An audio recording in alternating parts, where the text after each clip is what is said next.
Bonjour bien-aimés de le Seigneur, j'espère que vous avez été bénis hier avec le thème sur Josué et ce matin nous voulons continuer à bénir le Seigneur. Ce matin, vous avez été bénis hier avec le thème sur Élie et ce matin nous voulons continuer à parler de la parole de Dieu sur Jérémie 4 verset 11 jusqu'au verset 20. Dis avec moi, j'ai ma Bible.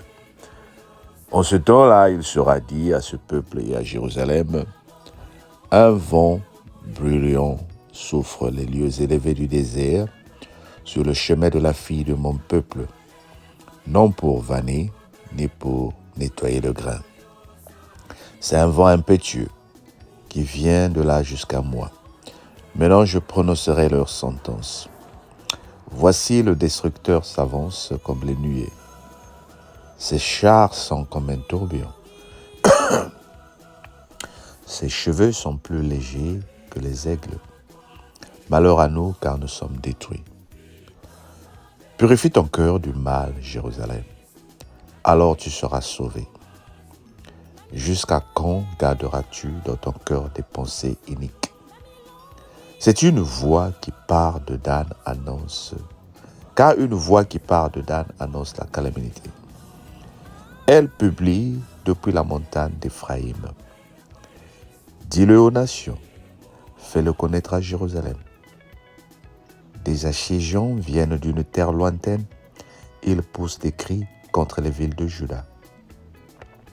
Comme ceux qui gardent un champ, ils entourent Jérusalem. Elle s'est révoltée contre moi, dit l'Éternel. C'est là le produit de tes voix et de tes actions. C'est là le produit de ta méchanceté. Certes, cela est amer. Cela ne pénètre que jusqu'à ton cœur. Mes entrailles, je souffre au-dedans de mon cœur. Le cœur me bat. Je ne puis me taire, car tu entends mon âme, le son de la trompette, le cri de guerre. On annonce ruine sur ruine, car tout le pays est ravagé. Mes tentes sont ravagées tout d'un coup, mes pavillons en un instant. Amen. Je prends le verset 14 encore qui dit « Purifie ton cœur du mal à l'un. » Là où on a mis Jérusalem, mets encore ton nom comme hier. Purifie ton cœur du mal à l'Elofimpo, afin que tu sois sauvé. Jusqu'à quand garderas-tu dans ton cœur des pensées iniques? Les divisions de la famille aujourd'hui, c'est à cause de la rancœur. Les ennemis dans les églises, dans les familles, dans les quartiers, au travail, c'est à cause de la rancœur. Il m'avait dit, il a fait ceci. Je tue la parole. Et des gens comme nous qui parlons beaucoup, parce que moi j'aime parler. Et tout ce que je vois parfois je dis. On se fait beaucoup des ennemis parce que le fait de parler, nous sortons beaucoup de choses. Et souvent dans les 10 choses que je sors, il y a une chose qui va blesser quelqu'un, que ce soit la vérité. Et ça me pose des problèmes.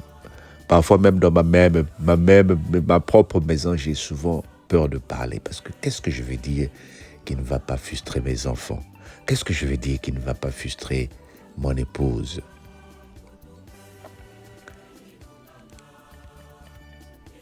Mais le cœur peut emmagasiner une certaine quantité et après, il va exploser. La meilleure façon de gérer, Seigneur, la meilleure façon de gérer les choses, bien-aimés, c'est d'en parler quand les choses arrivent. Les chrétiens, souvent, nous observons à cause de la culture, à cause de la tradition, où on se dit, c'est un homme de Dieu, c'est une personne plus âgée que moi. Je n'ai pas envie de répondre, je n'ai pas envie de dire quelque chose, peut-être que la personne va être offensée. Et qu'est-ce qu'on fait? On se retire, ou on garde le cœur jusqu'au jour où on va exposer la façon dont tu me parlais, la façon dont tu m'as toujours parlé. Mais ce qu'on appelle en anglais les blind spots.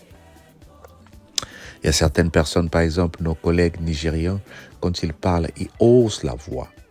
ils ont une voix très forte, comme s'ils étaient en train de crier. Mais si tu ne le dis pas, si tu ne le signifies pas que tu ne supportes pas ça, mais la personne va commencer à s'exprimer comme ça jusqu'au jour où tu vas craquer. On appelle ça des défauts que les gens ne voient pas, qui se cachent derrière. Je peux avoir des défauts, que souvent des choses que je dis qui t'agacent, mais que tu n'as pas le courage de me dire.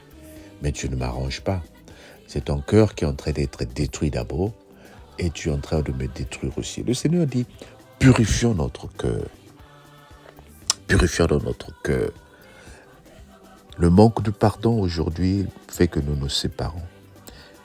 Et voilà pourquoi nous ne sommes pas sauvés. Est-ce que tu sais qu'il y a des gens que tu as bloqués et après tu as réalisé que c'est des gens qui sont devenus bénis? Dieu les a élevés. Dans ta famille, il y a une personne que tu ne voulais plus voir, mais malheureusement pour toi, cette personne est devenue la personne la plus forte. Mais toi, tu continues à souffrir. Tu n'as même pas le courage d'aller vers cette personne parce que tu ne l'aimes plus. Mais entre-temps, Dieu l'a béni pour bénir la famille. Et les autres profitent. J'envoie des gens en formation au travail. Il y a une personne avec qui on a eu des problèmes qui a refusé de partir en formation parce qu'elle dit elle ne peut pas se humilier devant moi. Elle pense que se demander pardon, c'est l'humiliation. Mais à la fin, tout le monde a été promu. Et quand je vois cette personne, j'ai mal au cœur. Juste par le manque de l'humilité pour demander de purifier son cœur, la personne préfère rester comme ça. Bien-aimé, je ne parle pas ici de négocier avec le mal. C'est-à-dire, tu sais que papa allait dans le mal, parce que tu vas avancer, tu vas accepter le mal. Ce n'est pas de ça que je parle. Je parle de purifier nos cœurs. Ce qui te blesse, parle-en. Tu n'es pas obligé de répondre à la personne tout de suite. Laisse que la personne crie. Laisse que la personne casse les murs. Observe-le pendant qu'il est dans la colère. Attends demain. Repars vers la personne. Que ce soit ton manager au travail, que ce soit ton directeur. Ce sont des humains comme toi. Ils ont des oreilles, 2 oreilles comme toi. Ils ont 2 yeux comme toi.